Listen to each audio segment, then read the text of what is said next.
తమిళనాడులో ఎన్నికలు అయిపోయాయి. సుదీర్ఘమైన ట్విస్ట్ తరువాత ప్రభుత్వం కొలువుదీరింది. అయినా అక్కడ మసాలా పాలిటిక్స్ మాత్రం తగ్గడం లేదు. ఇప్పుడు చెన్నైలో అసలు ఏం జరుగుతోందో డీటెయిల్ గా చూస్తూ ఉన్నాం. విజయ్ కి పిచ్చెక్కిస్తూ ఉన్నాయి మిత్రపక్షాలు. అన్నాడీఎంకే రెబల్స్ కి కేబినెట్ లో చోటు ఇవ్వద్దని సిపిఎం వార్నింగ్ ఇచ్చింది. వాళ్ళొస్తే తాము బయటికి వెళ్లిపోతామని సిపిఎం అల్టిమేటం జారీ చేసింది.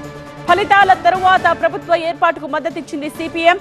బల పరీక్షలో విజయ్ వైపు నిలబడిన అన్నాడీఎంకే షణ్ముగం వర్గం ఇప్పుడు వాళ్లకు మంత్రి పదవులు ఇస్తే కనుక మేం వెళ్లిపోతామంటోంది సిపిఎం. రెండు వర్గాల నుండి ఒత్తిడితో ఎటు తేల్చుకోలేకపోతున్నారు విజయ్.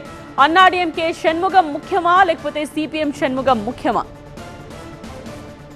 మే 4వ తేదీన ఫలితాలు వచ్చినా విజయ్కి పూర్తి మెజారిటీ లేకపోవడంతో ప్రభుత్వ ఏర్పాటు కోసం చాలా పాట్లు పడాల్సి వచ్చింది.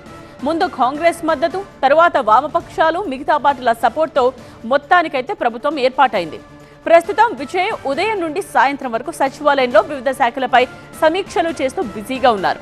అయితే పూర్తి స్థాయి మంత్రివర్గాన్ని ఏర్పాటు చేయడం కోసం ఆయన కసరత్తు చేస్తున్న టైంలో మిత్రపక్షాల నుండి ఇలాంటి అల్టిమేటం టెన్షన్ పెడుతోంది. ఈ విషయంలో సిపిఎం క్లారిటీగా ఉంది. ప్రజలు అన్నాడీఎంకేని కాదని విజయ్ని గెలిపించారని సిపిఎం ప్రధాన కార్యదర్శి షణ్ముగం అంటున్నారు. టీవీకేకి మెజారిటీ లేకపోయినా తాము మద్దతిచ్చామని గుర్తు చేస్తున్నారు. అలాంటప్పుడు అన్నాడీఎంకే రెబల్స్ కి పదవులు ఇస్తే ఎలా అని ఆయన ప్రశ్నిస్తున్నారు.